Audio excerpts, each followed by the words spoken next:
বিজেপির প্রচারে বহিরাগত টাকা দিয়ে ভোট কেনার চেষ্টা। পটাশপুরের পর এবার এগরা, ফের পূর্ব মেদিনীপুরে চাঞ্চল্যকর অভিযোগ তৃণমূলের। বিজেপির বক্তব্য, ওড়িশা থেকে তাদের একাধিক নেতা এসেছেন, কিন্তু টাকা দিয়ে ভোট কেনার অভিযোগ ভিত্তিহীন। সন্ত্রাস করে টাকা দিয়ে ভোট কেনার চেষ্টা করছে। কসবাগোলা বস্তিতে একজনকে বিজেপি করে না।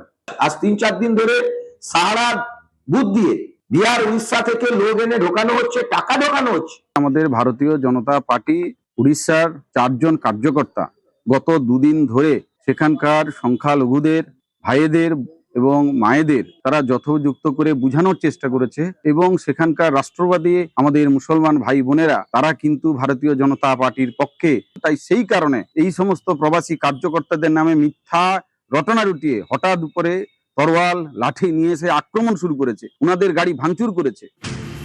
পূর্ব মেদিনীপুরের কসবাগোলা মুসলিম প্রধান এলাকা, এগরা বিধানসভা কেন্দ্রের মধ্যে পড়ে।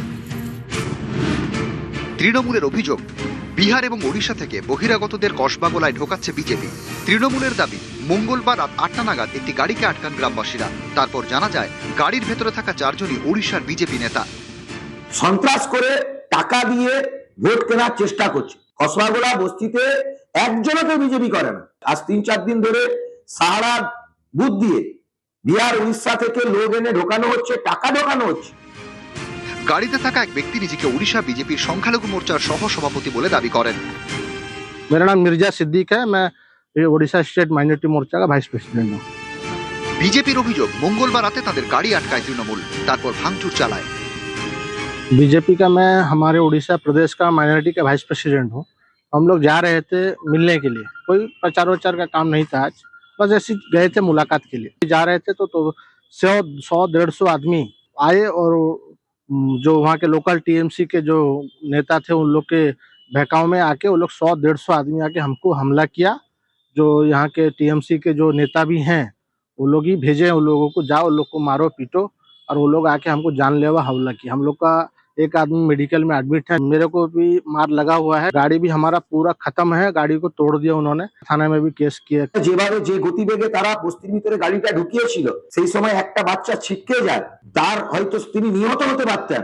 তারপরে গাড়িটা একটা জায়গায় দাঁড় করায়, তখন কিছু মহিলা এসে প্রশ্ন করা মাত্রই মায়েদের উদ্দেশ্যে অশালীন গালিগালাজ হয়। তারপরে তাদের সঙ্গে কথোপকথন হয়, কোনো ভাঙাভাঙির ঘটনা ঘটেনি। এগরা বিধানসভা এলাকা থেকে 15 কিলোমিটার দূরে পটাশপুর। গত রবিবার রাতে সেই পটাশপুরেও বহিরাগতদের দিয়ে বিজেপি প্রচার করাচ্ছে বলে অভিযোগ করে তৃণমূল। তো যখনই আপনি একটা ডোর টু ডোর প্রোগ্রাম করছেন, সেখানে আপনাকে পারমিশন নিতে হবে, ঠিক আছে? সে তাছাড়া সত্ত্বেও আমরা অ্যালাউ করতে পারি, বা ওনারা অ্যালাউ করতে পারেন, গ্রামের মহিলারা, যে দিনের বেলা করতে পারে। এরপর সোমবার পটাশপুরের আরেক জায়গায় একই অভিযোগ ওঠে। मेरा गांव में घुस के क्या देखेगा? अरे पार्टी का काम करो, आप मेरा गांव में घुस के क्या करेगा? পটাশপুরের পর এগরা বিধানসভা এলাকায় বহিরাগত অভিযোগ, টাকা দিয়ে বিজেপি ভোট কেনার চেষ্টা করছে বলে দাবি তৃণমূলের, যা মানতে নারাজ বিজেপি। পূর্ব মেদিনীপুর থেকে পঙ্কজ দাশরথী, নিউজ 18 বাংলা।